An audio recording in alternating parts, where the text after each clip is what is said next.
बिस्मिल्लाहिर्रहमानिर्रहीम। अल्लाह की ज़ात पाक का बहुत बहुत शुक्र है जिसकी इज़्ज़त और अज़मत के सदक़े में अच्छे और नेक काम पूरे होते हैं। अस्सलामु अलैकुम।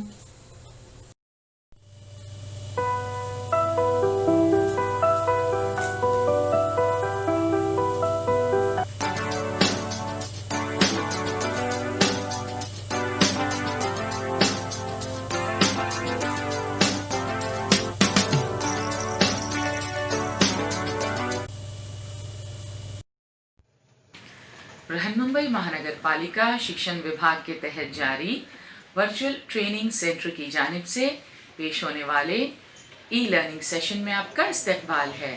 मैं हूं आपके मौलमा मैमुना शेख।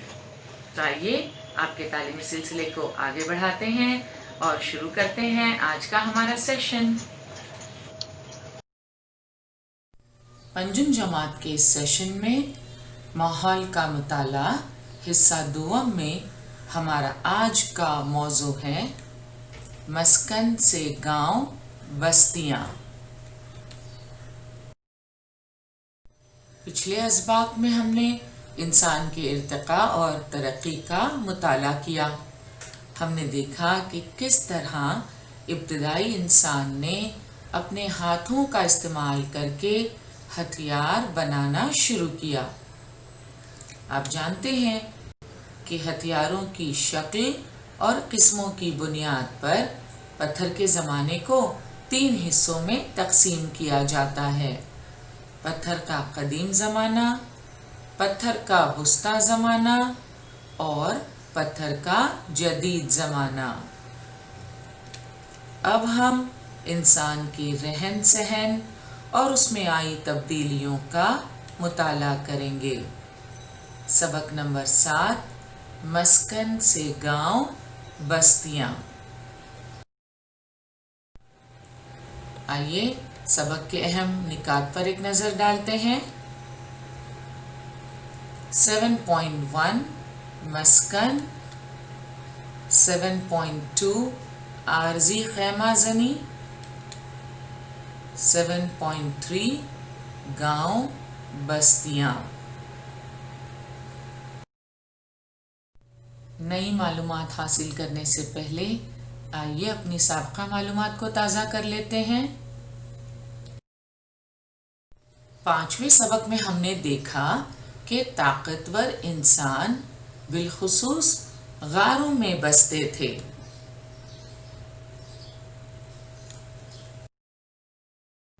उस दौर में इंसान को पता नहीं था कि मकान कैसे तामीर किया जाता है, मकान की तामीर में कौन से वसाइल इस्तेमाल होते हैं। लिहाजा इंसान गारों में रहते थे। गार यानी पहाड़ की खो। और आज आप देख सकते हैं मुख्तलिफ किस्म के मकानात तामीर किए जाते हैं। ऊंची ऊंची फलकबोस इमारतें हमें नज़र आती हैं, मगर उस दौर में इंसान गारों में रहता था। गार चूंकि कुदरती तौर पर मैसर थे, लिहाजा ताकतवर इंसान बिलखुसूस गारों में बसते थे।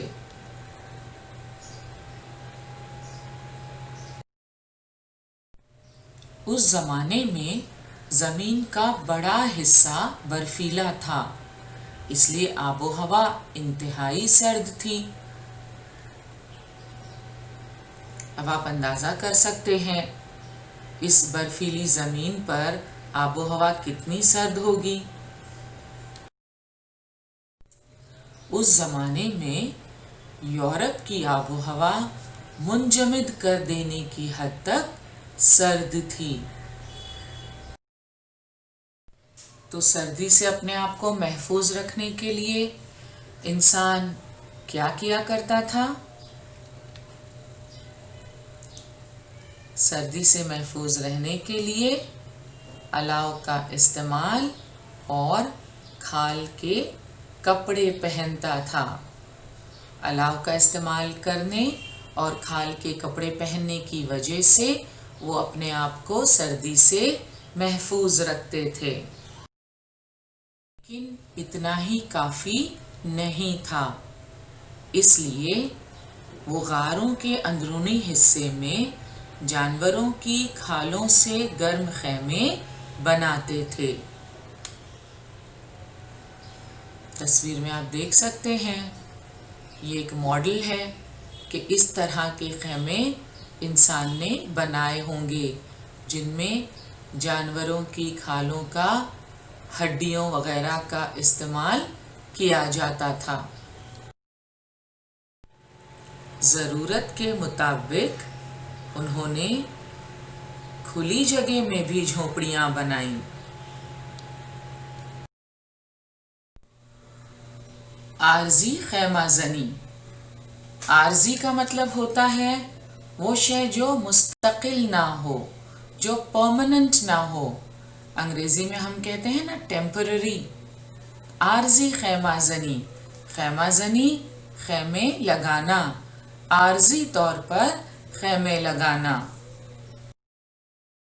پتھر کے وسطی زمانے کے عقلمند انسانوں کے گروہ نے دنیا بھر میں بستیاں بسائی تھیں۔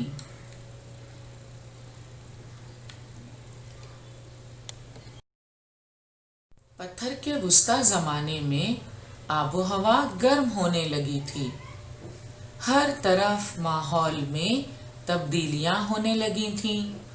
اس کی وجہ سے پتھر کے وسطی زمانے کے عقلمند انسان کے غذائی طور طریقوں میں بھی تبدیلی ہونے لگی تھی۔ ابتدائی انسان غذا کے لیے جانوروں کا شکار کیا کرتا تھا۔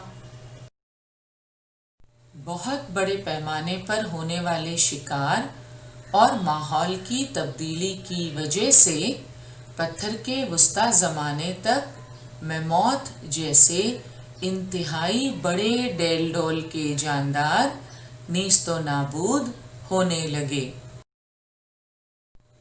یہ میموتھ ہاتھی کی تصویر آپ دیکھ سکتے ہیں۔ ایک بڑے ڈیل ڈول والا جانور بڑے پیمانے پر اس کا شکار ہونے کی وجہ سے دھیرے دھیرے یہ ختم ہونے لگے، نیست و نابود ہونے لگے۔ ہاتھی تو جسامت میں ویسے بھی بڑا ہوتا ہے۔ میموتھ ہاتھی کا جد امجد تھا۔ جد کا مطلب ہوتا ہے دادا اور جد امجد یعنی پردادا۔ انگریزی میں ہم کہتے ہیں اینسیسٹر۔ میموتھ ہاتھی کا جد امجد تھا۔ The mammoth was an ancestor of the elephant۔ لیکن ہاتھی کے مقابلے میں جسامت کے لحاظ سے کافی بڑا تھا۔ ابھی انسان کھیتی باڑی سے واقف نہیں ہوا تھا، اس نے کاشتکاری کرنا شروع نہیں کیا تھا، لہٰذا غذا کی تلاش میں وہ ایک جگہ سے دوسری جگہ بھٹکتا رہتا تھا، جانوروں کا شکار کیا کرتا تھا، پھل جمع کیا کرتا تھا، جڑیں اور قند کا استعمال بھی غذا کے طور پر کرتا تھا۔ بڑے پیمانے پر ہونے والے شکار اور ماحول کی تبدیلی کی وجہ سے پتھر کے وسطی زمانے تک میموتھ جیسے انتہائی بڑے ڈیل ڈول کے جاندار نیست و نابود یعنی ختم ہونے لگے۔ ہومو سیپینز یعنی عقلمند انسان شکار کے ساتھ ساتھ بڑے پیمانے پر ماہی گیری کرنے لگا تھا۔ ماہی گیری یعنی مچھلیاں پکڑنا۔ ماہی کا مطلب ہوتا ہے مچھلی، تو ماہی گیری کرنا، مچھلیاں پکڑنا۔ موجودہ دور میں ماہی گیری بڑے پیمانے پر کی جاتی ہے، سائنس اور ٹیکنالوجی کا استعمال کیا جاتا ہے۔ تصویر میں آپ دیکھ رہے ہیں بڑی بڑی کشتیاں سمندر میں بھیجی جاتی ہیں اور بڑے پیمانے پر ماہی گیری کی جاتی ہے۔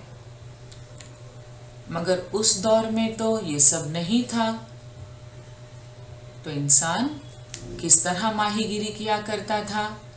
آپ کو یاد ہے پچھلے سبق میں ہم پڑھ چکے ہیں इस तरह हड्डी से बनाया हुआ मछली पकड़ने का कांटा इस्तेमाल होता था। इसके अलावा मुख्तलिफ किस्म के औजार इस्तेमाल होते थे जिनकी मदद से इंसान माहीगीरी किया करता था। तो अक्लमंद इंसान शिकार के साथ साथ बड़े पैमाने पर माहीगीरी करने लगा था।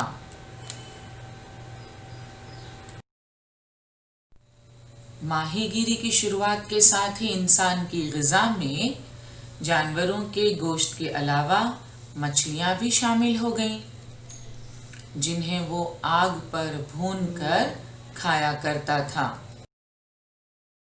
पत्थर के वुस्ता ज़माने तक मैमौथ जैसे इंतहाई बड़े डेल डॉल के जानदार नीस्तो नाबूद होने लगे थे। अब इंसान का ज़्यादातर इन्हिसार जंगली सूअर, हिरन जैसे छोटे जानवरों के शिकार पर था। साथ ही ग़िज़ा के लिए अब वो पहाड़ी बकरियों और भेड़ों जैसे छोटे जानवरों पर भी इन्हिसार करने लगा था।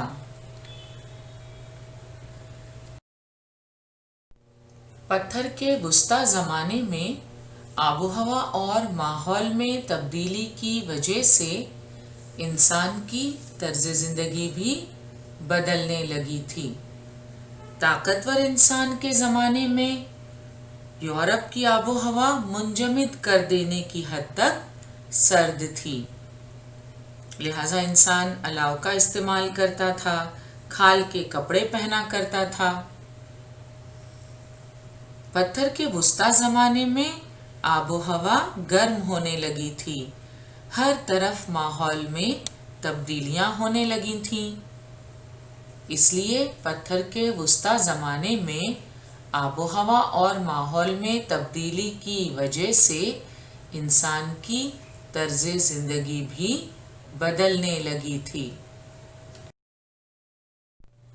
पिछले सेशन में मुख्तलिफ मिसालों की मदद से हमने समझने की कोशिश की कि आबोहवा और माहौल में तब्दीली की वजह से इंसान की तर्ज ज़िंदगी भी बदलने लगती है।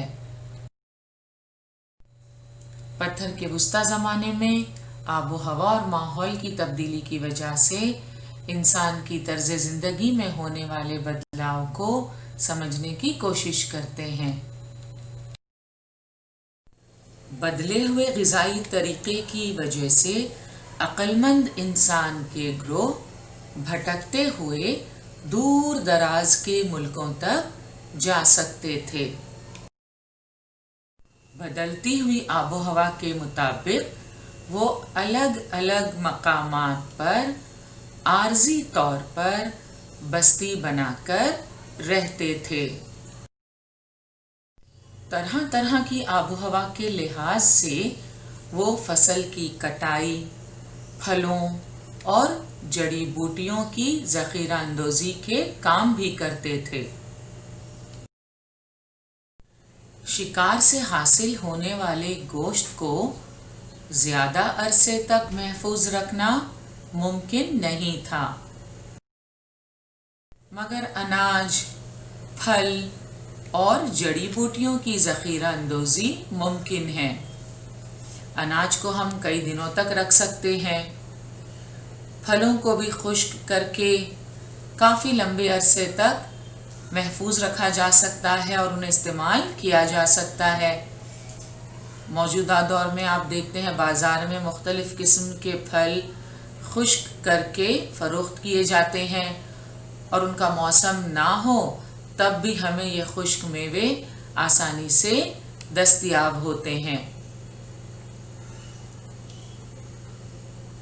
उस वक्त ताकतवर इंसान भी तरह तरह की आबोहवा के लिहाज से फसल की कटाई, फलों और जड़ी बूटियों की ज़ख़ीरा अंदोज़ी के काम करते थे।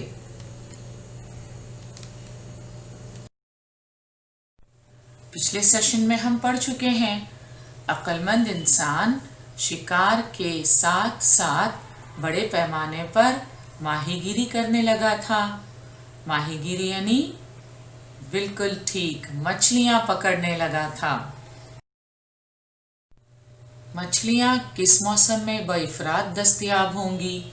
बइफरात यानी कसरत से, बहुत ज़्यादा। तो अब अपने मुशाहिदे और तजुर्बे की बुनियाद पर ताकतवर इंसान को ये मालूम होने लगा कि किस मौसम में उसे ज़्यादा मछलियां मिल सकती हैं। मछलियां किस मौसम में बइफरात दस्तयाब होंगी, इसकी मालूमात हासिल करके मौके से फ़ायदा उठाया। अपने तजुर्बात और मुशाहिदात की बुनियाद पर ताकतवर इंसान को ये अंदाज़ा हो गया कि किस मौसम में ज़्यादा मछलियाँ पकड़ी जा सकती हैं, कहाँ उसे ज़्यादा मछलियाँ मिल सकती हैं। लिहाजा उसने इस मालूमात से भरपूर फ़ायदा उठाया। किस मकाम पर ज़्यादा शिकार मिलेगा, इसका वो मुशाहिदा करते थे। इन वजूह की बिना पर वो एक मकाम पर लंबे अरसे तक क़याम करते थे। यानी जब उन्हें पता चल जाता था कि यहाँ उन्हें ज़्यादा शिकार मिल सकता है तो वो उस इलाके में लंबे अरसे तक क़याम किया करते थे। जब पता है कि यहाँ ज़्यादा शिकार मिल सकता है तो फिर शिकार की तलाश में एक जगह से दूसरी जगह भटकने की ज़रूरत नहीं थी। तो किस मकाम पर ज़्यादा शिकार मिलेगा, इसका वो मुशाहिदा करते थे और फिर वहाँ लंबे अरसे तक क़याम किया करते थे।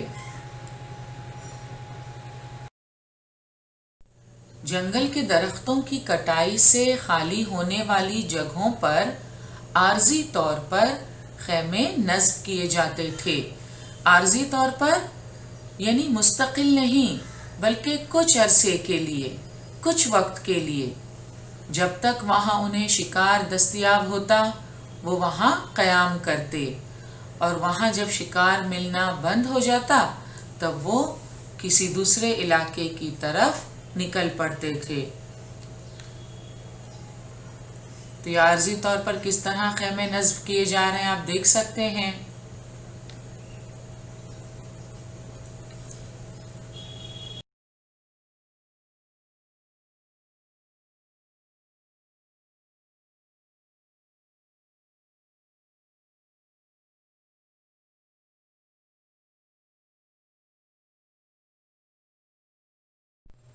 सर्कस के लिए जिस तरह आर्जी तौर पर ख़ैमे नस्ब किए जाते हैं, कुछ कबीले ऐसे होते हैं जो एक जगह मुस्तकिल तौर पर क़याम नहीं करते और जहाँ वो रुकते हैं, ठहरते हैं, कुछ अरसे के लिए क़याम करते हैं, वहाँ वो इस तरह आर्जी तौर पर ख़ैमे नस्ब कर लेते हैं। इन्हें खाना बदोश कबीले कहते हैं। खाना बदोश, खाना यानी घर, बदोश यानी कंधे पर। तो इनका कोई एक मुस्तकिल ठिकाना नहीं रहता, ये जहाँ क़याम करते हैं वहाँ इस तरह आर्जी तौर पर ख़ैमे बनाकर रहते हैं। एक लफ्ज़ हमने इस्तेमाल किया खाना बदोश, इसकी वजाहत करते हैं। खाना यानी घर, दोश यानी कंधा, शोल्डर, बदोश यानी कंधे पर। तो ऐसा घर जो कंधे पर हो। खाना बदोश का मतलब हुआ अपना घर अपने साथ लिए फिरना। जो कबायली होते हैं वो एक जगह से दूसरी जगह सफ़र करते हैं, मुस्तकिल किसी एक इलाके में क़याम नहीं करते। लिहाजा उनका घर, ख़ैमा बनाने का साजो सामान तस्वीर में आप देख रहे हैं, ये सब उनके साथ रहता है, इसलिए कहते हैं खाना बदोश कबीले। मुनासिब जगह दिखाई दे तो वहाँ फिर ये अपना ख़ैमा नस्ब कर लेते हैं। کچھ دن یہاں قیام کرتے ہیں اور پھر آگے کسی دوسرے مقام پر سفر کے لیے نکل پڑتے ہیں۔ مذہبی اعتبار سے اہمیت رکھنے والے شہروں میں کسی خاص مذہبی موقع پر اس طرح عارضی خیمے نصب کیے جاتے ہیں۔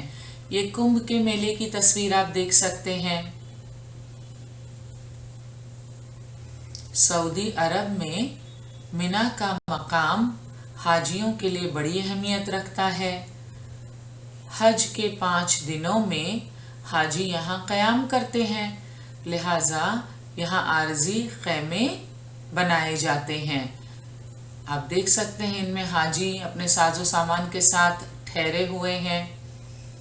حج کے ارکان میں ایک اہم رکن ہے منا میں قیام کرنا، تو اس طرح عارضی خیمے تعمیر کیے جاتے ہیں۔ بہت سارے افراد پکنک پر جاتے ہیں تو عارضی طور پر بنے ہوئے ان خیموں میں رہتے ہیں۔ موجودہ دور میں مختلف قسم کی تکنیک کا استعمال کر کے اٹھانے اور استعمال میں آسان یہ خیمے بنائے جاتے ہیں، جنہیں کھولنا اور بند کرنا بہت ہی آسان ہوتا ہے۔ مختلف قسم کے سائز، رنگ اور شیپ میں یہ خیمے بازار میں دستیاب ہیں۔ یہاں آپ دیکھ سکتے ہیں ان عارضی خیموں کو نصب کرنا کتنا آسان ہے، بچے بھی یہ کام آسانی سے کر لیتے ہیں۔ تو موجودہ دور میں اس قسم کے خیمے آسانی سے بازار میں دستیاب ہیں۔ تو ہم بات کر رہے تھے پتھر کے زمانے کی۔ اس دور میں جنگل کے درختوں کی کٹائی سے خالی ہونے والی جگہوں پر عارضی طور پر خیمے نصب کیے جاتے تھے۔ خیمے بنانے کے لیے جانوروں کی کھال کا استعمال کیا جاتا تھا۔ درختوں کی لکڑیوں کا بھی استعمال کیا جانے لگا تھا۔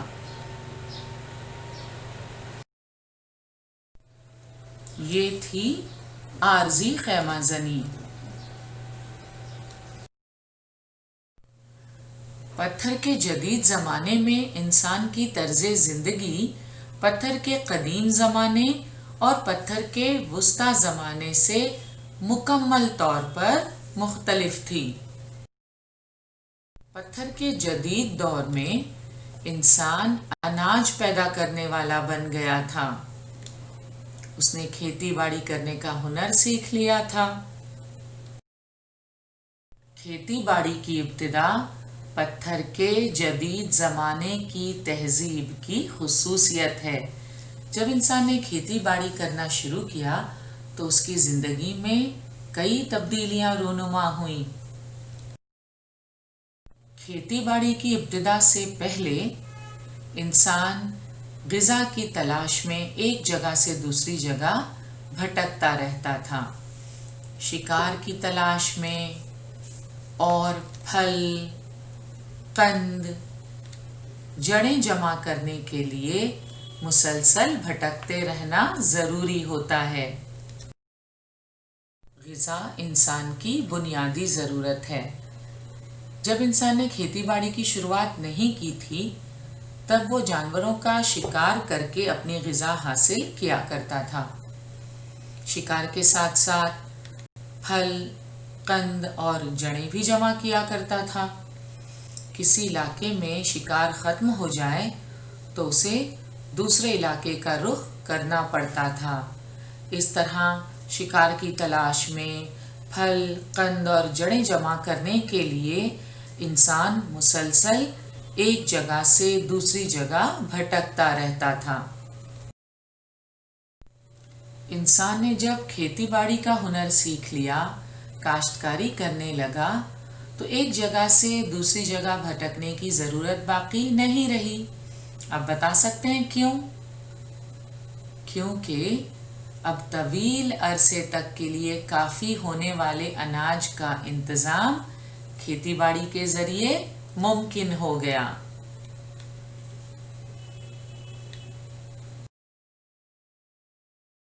اس لیے اس دور میں مستقل طور پر شکار کرنے کی ضرورت باقی نہیں رہی. اس وجہ سے مسلسل بھٹکنے کی ضرورت نہیں رہی. اناج کا انتظام کھیتی باڑی کے ذریعے ممکن ہو گیا. اس لیے شکار کی تلاش میں اب ایک جگہ سے دوسری جگہ بھٹکنا ضروری نہیں تھا. کھیتی باڑی کے کاموں کی وجہ سے انہیں ایک ہی مقام پر رہنا ضروری ہو گیا. کھیتی باڑی کرتے ہوئے کسان مختلف کام انجام دیتا ہے. بیج بونے سے لے کر فصلوں کی کٹائی تک مختلف کام انجام دینے پڑتے ہیں. اور بیج بونے کے بعد کسان بڑی شدت سے فصل کے تیار ہونے کا انتظار کرتا ہے. لہٰذا اس دور میں بھی جب کھیتی باڑی کی شروعات ہوئی تو انہیں ایک جگہ یا ایک ہی مقام پر رہنا ضروری ہو گیا. اس سے مستقل نوعیت کے گاؤں بستیاں قائم کر کے انسانوں کی کئی نسلیں ایک ہی مقام پر مستقل طور پر رہنے لگیں. اور یہ ممکن ہوا کھیتی باڑی کی وجہ سے.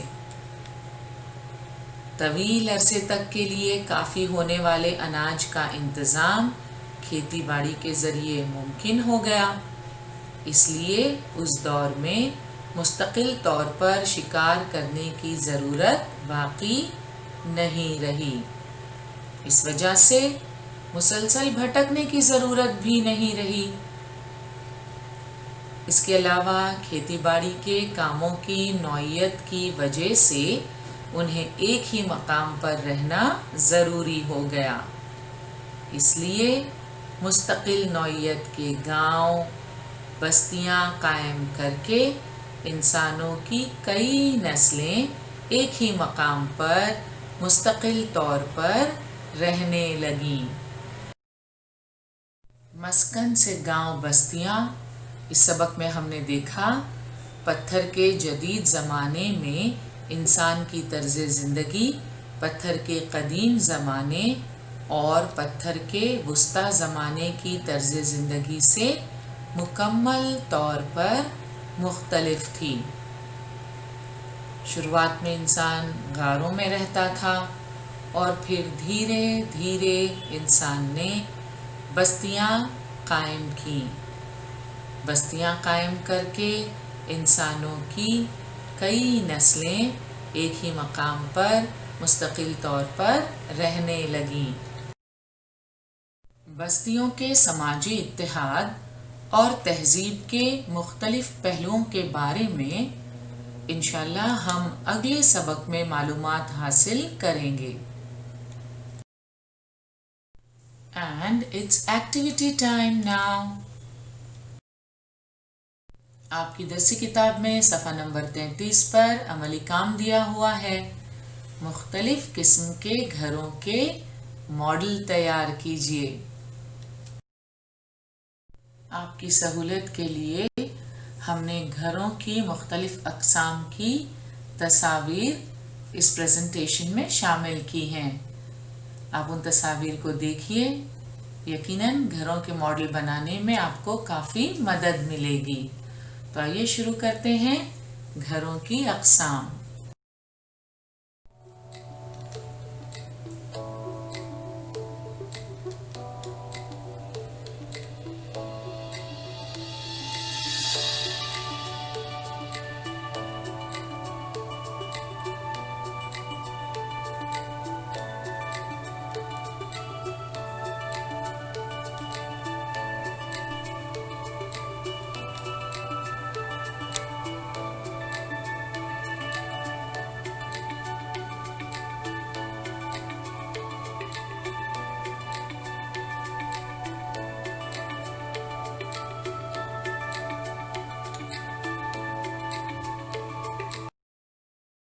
اور اب بچوں کے بنائے ہوئے گھروں کے کچھ ماڈل آپ دیکھ سکتے ہیں.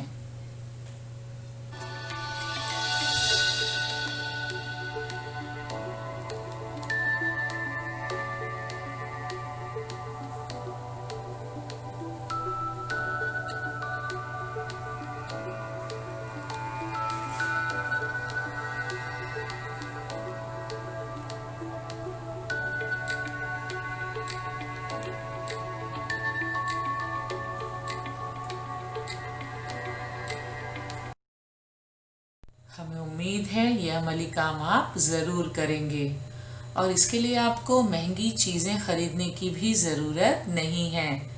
आपके घर में आसपास जो बेकार पड़ी हुई अशियाँ हैं, जो वेस्ट मटेरियल है, आप उनका इस्तेमाल करके घरों के मॉडल तैयार कर सकते हैं। आज का हमारा सेशन यहीं मुकम्मल हुआ। इंशाल्लाह अगले सेशन में ज़रूर मिलेंगे। अस्सलाम वालेकुम।